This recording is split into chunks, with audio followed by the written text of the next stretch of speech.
everyone. Welcome back to No Time for Neutral. I'm your host, Jorgia Hawthorne, and Andy and I are going to try to recap everything that's happened in Montana and in D.C. in the last week without making you want to put your head through a wall. So we're going to start with the fun topic of this podcast.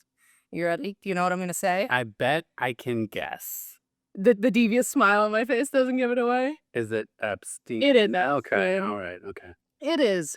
So MAGA world is exploding in a way that I don't think we've really seen it explode before. And it all started because of the Epstein Files. And for a little historical recap, Donald Trump campaigned on releasing the Epstein Files. Right. This was like part of his campaign promise. And his AG, a couple of months ago, Pam Bondi, she made a whole big show of the Epstein Files are sitting on my desk and I can't wait to release them and all of this stuff. And last week, the Trump administration has now done a full 180 when it comes to the Epstein Files because the DOJ came out and said, we're done with this. We're not releasing any more details around the Epstein case. We're not releasing the files. They don't exist, actually.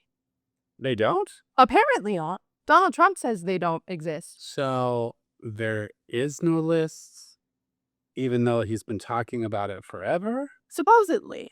Okay. So he's gotten a lot of backlash to this decision to not release the files. And over the weekend, he came out and kind of walked it back a little bit and said, oh, well, we're going to release the grand jury testimony of Epstein's trial. I'm assuming that everyone knows who Jeffrey Epstein is, but really quick recap.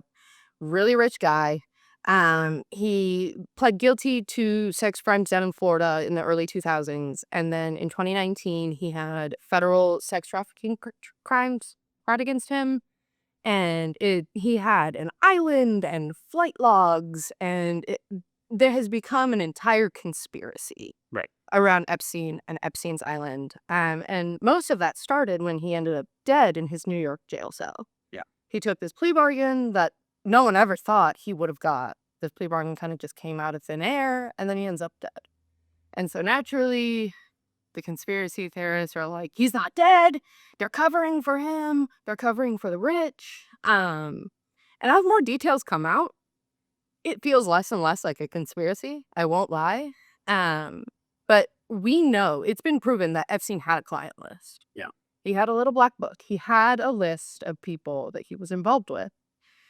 And it's also pretty for sure that Donald Trump's name was on that list. There's photos of him with Epstein. There's copies of him being on the flight logs to the island. I've heard some doodles are out there. Oh my goodness, yes. Okay, so Trump is an artist? supposedly, but only if it's in like big black Sharpie. That's how you know it's President Trump, according to Laura Loomer. So the Wall Street Journal obtained a copy of a birthday letter from Donald Trump, allegedly. We don't want to get sued. The Wall Street Journal is getting sued for this. Allegedly from Donald Trump to Jeffrey Epstein. And it contained a drawing of a naked woman, Donald Trump's signature. One of the things he wrote in the letter was, happy birthday, may every day be another wonderful secret. Which is weird. Sus as shit. Yeah. Who talks like that? Yeah. Who talks like that? And he also writes in the letter at some point that we have certain things in common, Jeffrey. Which one? That feels really personal to me. So this whole, I didn't really know the guy. I cut him off. Like, I don't know if I buy that.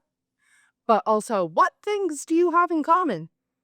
What are those things for the guy who was going to jail for federal sex trafficking crimes?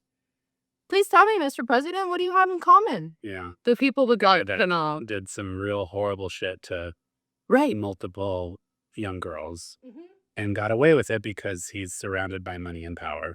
And I think that's the thing that they're forgetting about this. The reason people are upset is because people always wanted this list for justice purposes. There are lives ruined from this man and his clique.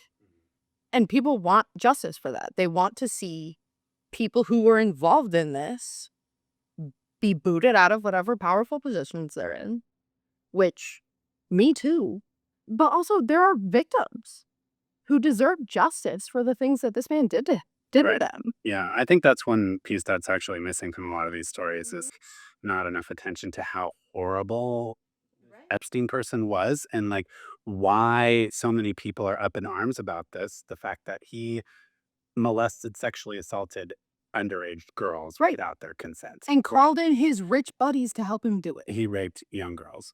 And there's women today that deserve justice because of this man and the people he surrounded himself with. Right. Which is why, if there is a list, people want to see it. Yeah. Especially if the freaking president of the United States is on it. Yeah. That's information I'd like to know. Yeah. So since we're talking about this, every time I watch TV or get on the internet and look at my news sources, it's the top headline and has been for over a week now. Right. Which is astonishing in Trump's world of like crazy news headlines. Yeah. All the time. This is one media cycle he has not figured out how to flip. This keeps holding the media's attention. And okay, so we're recording this on Monday. Today, recently, Marjorie Taylor Greene, of all people, is mad at Donald Trump over this. That's how you know you screwed up. If you pissed off MTG, you have screwed up. So this is what she posted on Twitter. If you tell the base of people who support you of deep state treasonous crimes, election interference, blackmail, and rich, powerful, elite, evil cabals, then you must take down every enemy of the people, Green posted on social media, referring to a series of unverified issues Trump and his supporters have pushed since the 2020 election. If not, she continued, the base will turn and there's no going back.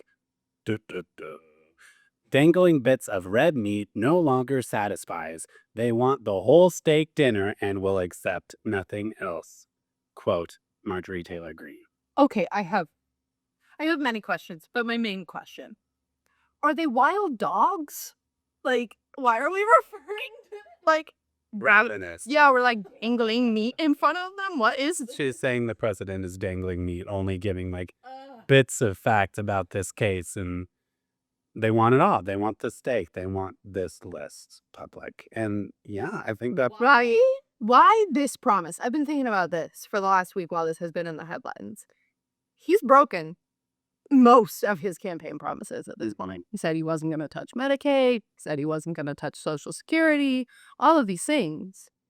And those are things that have like real profound impacts on people's lives.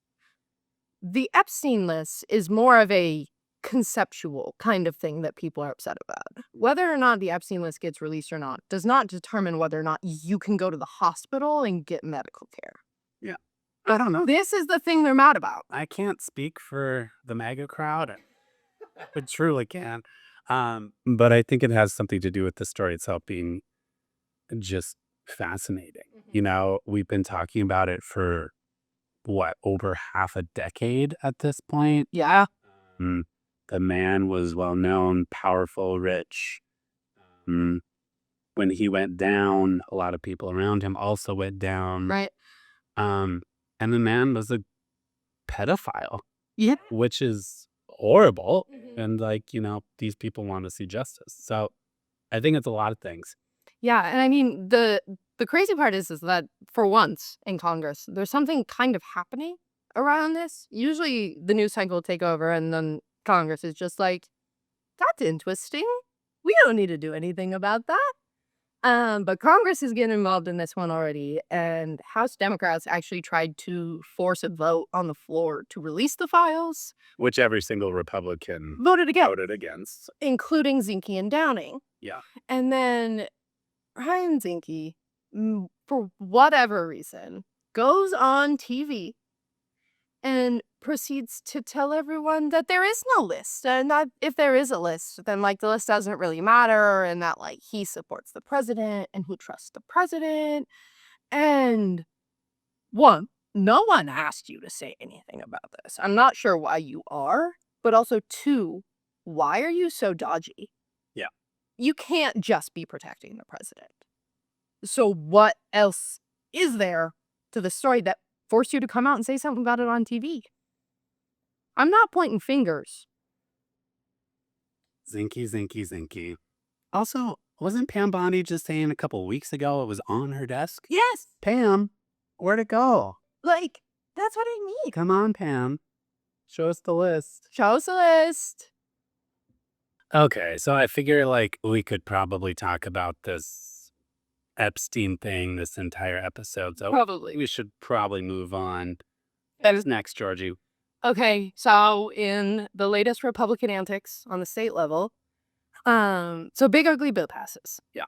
We know that this includes cuts to Medicaid and changes to Medicaid. And these changes to Medicaid do not have to go, like, they do not have to be part of state law until the end of next year, December of 2026. Right. So it's not immediate. No, like, this is better than the alternative, because if it was immediate, there would be chaos and problems. And this gives states time to plan and, like, make sure this is going to go as smoothly as it can, right? And have some guidance into Right. how. Okay. That's the whole point of the time buffer. Yeah. Nope, not here.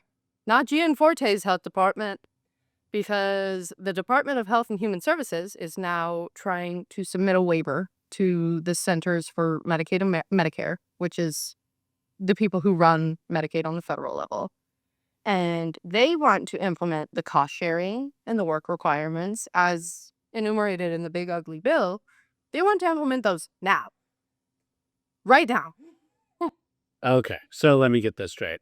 These new regulations from the Big Ugly Bill don't need to go into effect until next year. Right. However, our state Department of Health and Human Services wants to kick, what is it, 30,000 Montanans off their health insurance now. Because why? Shits and gigs, probably. Like, I don't see another answer. Wow. So these 30,000 Montanans could stay on their insurance through early next year and could have that time to like make a plan and get the help they need. But instead, our Department of Health and Human Services, which is supposed to be here to help Montana residents with healthcare, is ready to just kick them out the door right now. Pretty much. So the waiver only applies to folks on Medicaid expansion. So cost sharing is where you either have a copay. So every time you go to the doctor, even though you're on Medicaid, you have some kind of out-of-pocket payment.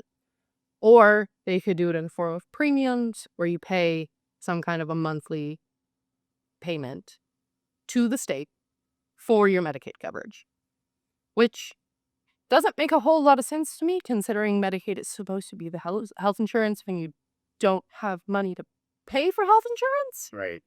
But okay. And then work requirements. And we beat this drum for the last month that work requirements do nothing but kick people off coverage. Right. They are just paperwork hoops and not much else. And it's been showed, I've read, in Arkansas and Georgia have tried this. We have since gone back on it because it costs so much money in administration to monitor and check that everybody is submitting this work requirement stuff in a timely manner and the right way.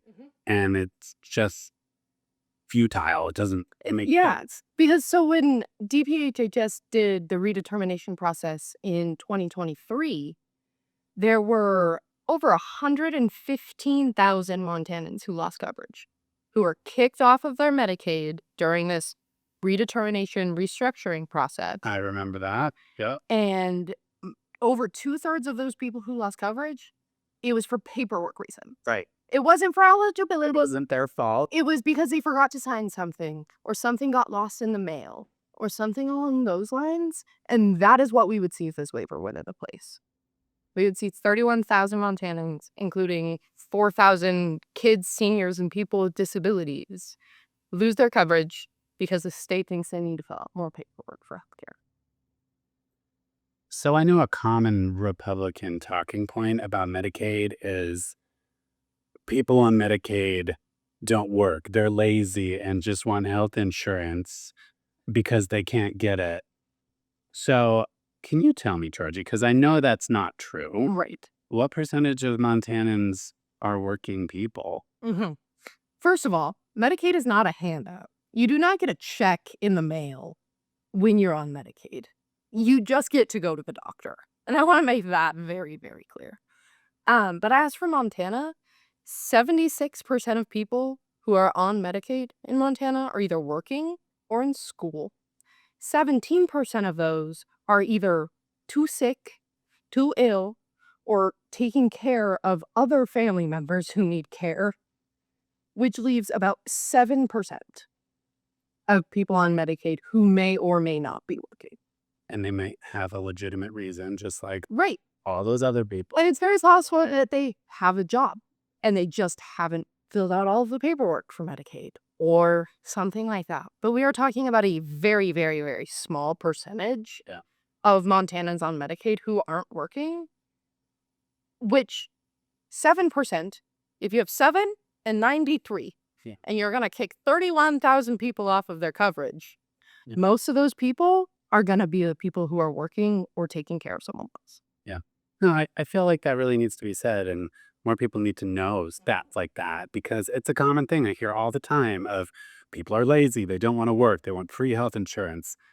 And that's just not the case. Also, like, can we stop villainizing people for wanting to, like, be healthy? Right. I hate this. Yeah. Oh, you want to go to the doctor? How dare you? Right. Huh? Healthcare is a human right. Literally. So on that note, if that makes you upset, because it makes me upset, you can email the Department of Human Services, of Health and Human Services. We will get you a draft. We will get you the subject and the email. All of that will be in the description of this podcast. But send them an email sooner rather than later, because they are still taking public comment for this. And this is something that we can absolutely wait. This can wait until next year. We do not need to kick people off of their coverage sooner rather than later. It's just cruel. So, Georgie, tell me more about these cuts on public media I'm hearing all about. Okay, yes. We'll get there. I have points I need to make first. I have seen a lot of conversation about, well, I don't want my tax dollars going to NPR. I don't want my tax dollars going to Ukraine or whatever it is. So let's just take a step back. Why do we pay taxes? Why do we pay taxes in the first place? Because it's not just that we decided we should give part of our paycheck to people because we wanted to. That's not the point. The point of paying taxes is to have public goods. And public goods includes things like roads and parks and libraries and police and fire and things like that we all get to use. Right. All of those things are there for everyone. You can't get your potholes fixed without your neighbors paying the taxes Right. to fill that pothole. Right. Otherwise, it would be up to you or one of your neighbors to take the time out of your day to go fill that pothole because no one else is going to do it for you. Or you can pay taxes to the city and the city will fill your pothole. Public media is one of these public goods. Just like everyone deserves roads to drive to work on, everyone deserves access to information too. That is also a vital part of being a citizen at this point. Also, NPR is not woke. NPR is not the woke media. Honestly, NPR is not even liberal. It is the most neutral news source we have right now. And that is because it is publicly funded. Because there are public dollars going to NPR, they have to have neutral reporting. And I'm guessing they have a set of standards they have to use when reporting a story. They can't have a major bias one way or another. The news. It is the news. And that is why this whole crusade against public media is so confusing to me, is because they are neutral, as they stand right now. Right. Neutral media outlets. But if you want to take the public funding away that keeps them neutral, they're not going to be neutral anymore. Well, and of course they're on Donald Trump and the Republicans' enemies list because it is basic, legitimate, new, unbiased news. And Trump has made it a point since before becoming president to vilify the media except Fox News. And I mean, since then he's vilified Fox News anyway. But, like that's his basis source of biased news where, everything else, like, of course that's the villain. Of course they don't want to spend their Facts are not subjective. You do not get to pick and choose which facts you think are true and which facts you like and which ones you don't like. That's not how they work. That's why they're called facts and not opinions. My whole point around this whole NPR thing. If you don't like NPR, great. Perfect. Don't listen to it. No one's forcing you to listen to it. I don't have a kid in school. I don't have a kid in public school. I still pay taxes to public schools. I don't drive on the roads out in northeastern Montana, at least not very often. But I still pay taxes to the state because I think they deserve roads. It's not this individual basis. You don't get to like pick and choose where your tax money goes. Yeah. That's the whole point of having a government. So Georgie, these cuts on public television, NPR, it really hits home for me because growing up, my family really utilized the public goods. I grew up on a farm 5 miles north of Culbertson, north of the High Line in northeastern Montana. And we had bunny ears and got 3 channels on our TV. And the only network that had shows for, 5-year-old Andy, Right. PBS, Prairie Public Television. And so I grew up watching Mr. Rogers' Neighborhood, Arthur, Lamb Chops, Barney the Dinosaur. I learned how to count to 10. Yeah. I learned my ABCs. I learned a lot of those things from ABS before I went to kindergarten. I guess I went to daycare too, but it was beneficial for me. There was nothing else there. Right. My folks would watch the evening news on PBS. Yeah. It was educational television for me. Yeah. One of my favorite programs on PBS was The Reading Rainbow. Okay. With LeVar Burton. And so, you're younger than me, probably. I've never watched it, but how The Reading Rainbow worked is it was like an hour show and LeVar would have like a list of books that he would talk about. So Okay. the book of the week or whatever, and he'd go into detail, read a little bit of it. And it made kids interested in reading. Like,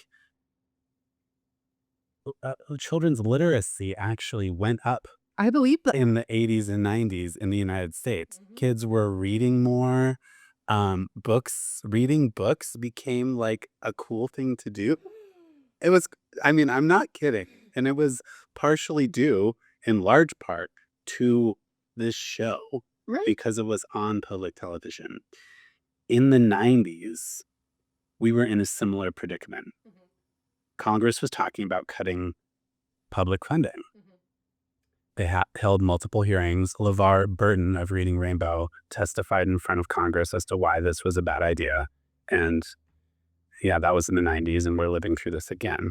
Also, since we're on the subject, I think we should give a shout out to our late great Congressman Williams, because he was a staunch supporter of public funding for public resources like NPR and PBS. So fought very hard for these public goods. And the thing about public media in a state like Montana, radio, TV, those are things that you don't need cell service for. You don't need internet for those things for the most part. You can live in the most rural part of this state and get NPR and get Montana PBS and stay connected to your communities, even though you might live 20 miles out of town. And that's why it's so important in this state specifically. But so NPR, National Public Radio, has 2 branches in Montana. There's NTPR, Montana Public Radio, and YPR, which is Yellowstone Public Radio. Yellowstone Public Radio covers mostly central and eastern Montana, and Montana Public Radio does mostly western Montana. Both stations are expecting about an 11% cut to their funding from this recisions package. Some of that funding is specifically for certain reporting. So maybe you get a grant and you can hire a student reporter for the summer to cover some niche topic that maybe you don't get to cover all of the time. So there might be gaps in reporting that we're maybe not used to seeing from those outlets. The other thing that I was not aware of until this morning is that there are also public trial radio stations. There are public radio stations that are licensed by the tribes, and there are 57 across the country, and 36 of those 57 are at risk. Mm. And I think it's really, really vital to Indigenous communities because not only are they generally more rural than other places in Montana, but also to have a news outlet that is accessible to everyone, that is for your community, that is by and for your own community, is so special. And to not have an outlet in the area singing the praises of your culture and your community, that's a blow. Yeah. You mentioned that these cuts are part of a recision package. Yes. Can you explain what a recision package is specifically? Honestly, Andy, no. Like, I know what it is, but I couldn't explain I mean, it to you. it's real basic. What's crazy to me about this isn't just like putting less money in the budget for next year for these programs. This is actually the president going to Mike Johnson Mhm.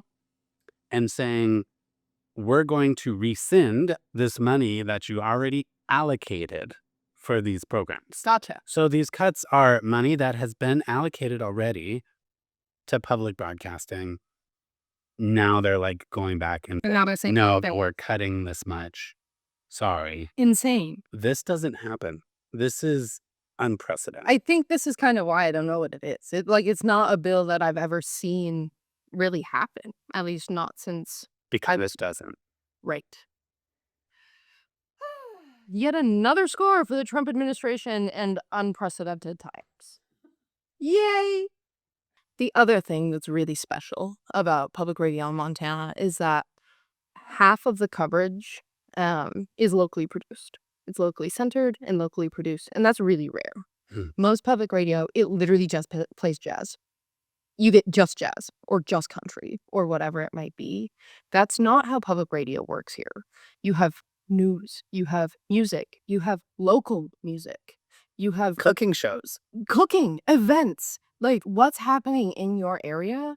Like, we're not talking about music. We are talking about community connections and culture. That is what Montana is about. We are here to be here for each other and to celebrate us and the way we live and what is important to us. And we have media that does this. That's their job. And now we might not. Because Montana PBS is also facing cuts. They're looking at about a 20% cut. And these are outlets that also do emergency notification. Say a wildfire breaks out while you're camping and you have the public radio on because it's the only station you have in service. That's how you're going to find out. You're watching TV, not really paying attention. Weather alert from PBS. That's how those things work. And they're vitally important. Like, we were talking about potentially life-saving notifications from these outlets that are now going to be working with limited resources. So, folks, we know we talk about some deep stuff. So we're going to make it a point to end our podcast on a positive note. So we are going to talk about our Montana moments. So, Georgie, what was your Montana moment since we saw each other last? If I could show you my knee, I would, but it is very purple and kind of looks like there's a baseball attached to it. Ouch. And I got that in the river over the weekend. My boyfriend's little sister fell off the rock, was like trying to it wasn't too deep or anything. Like, she wasn't in danger, but like we were trying to make sure she was okay, get her out of the water, all of those things. And then my boyfriend goes down in his waders. So I'm trying to make sure he's not getting water in his waders so he doesn't drown. And then I realized that when she fell, she lost her shoe. And so I'm trying to run down the river to go get her shoe so she doesn't have to walk back across the river barefoot, right? Mhm. And as I'm running, down this river, or running as much as one can in a river. I just straight down, straight rock to the knee. Ugh. We're good. I think all is well. I don't think there's actually anything broken, but it's very bruised. But the thing I'm more mad about is that right before I did it, I had a big fish snap off. So like you could have at least given me the fish before you injured me. But we lived. It was a great time. Outside of my bruise. But were you able to save the shoe? No. Oh. No, she was long gone. Geez, Georgie. I was hoping for something uplifting, Hey, it's a funny story. not painful. You all can laugh at my expense. I won't take offense. Cool. What you do? At least I'm glad to hear you're, spending your summertime and in the rivers and lakes of our great state. So for my Montana moment, I checked something off my bucket list this weekend. Okay. My folks were in town and I was trying to think of something fun to do. Yours already looks happier than mine. I promise it is. Nobody was injured for my Montana moment. Anyway, my friend Heidi has a cherry orchard up at Buckhead Lake, and she invited me up to pick some cherries. That's awesome. Her place is called Cherry Hill Orchard, and if you're listening, there's still cherries up there. So go to Heidi's place and get some cherries. And there's tons of other little farms and orchards up there. You made her share me my weekend plans. I've never done that either. It was totally fun. We just rolled up, got some buckets, filled them with cherries, weighed it, and then went on our merry way. What are you gonna do with the cherries? Oh, all kinds of things. So my parents took some back to Eastern Montana. We took some to Justin's aunts, and we have some here. We're going to can cherries. We're going to freeze cherries. We're going to share them with our colleagues at the office. Cherry pie. Yeah, and they're amazing. That's awesome. I have one more. So yesterday, Okay. we four-wheeled up to Garnet Ghost Town. Have you ever been to Garnet? Mm-mm. It's so It's cool. on my bucket list this summer, though. It's so cool. If you've never been to Garnet Ghost Town, there's so much amazing history about this little place up in the mountains in the middle of nowhere. We went four-wheeling up there yesterday. So fun. It was really fun. Yeah, we drove from Drummond up Oh. like under the interstate and up the mountain to Garnet Ghost Town. It was really cool. For folks listening, if you've never been to this little hole in the wall historical place in Montana, check it out. There's so much really cool history. There's people that work up there all summer that, take care of the place and give tours. And it's an incredible spot That's awesome. to go just spend a weekend day and learn a little Montana history about old timers that Yeah. frequented these parts. That's awesome. I think you won. I think I did too. Now I have to do something fun this weekend so I can beat you next week. Please do. And heal up. Yeah. No more knee bruises. Yeah. Well, thanks for sitting down with us, y'all. Make sure you send that email to the Department of Health and Human Services. Check back in for Gabby's episode on Friday, and we'll see you next week. Thanks for listening.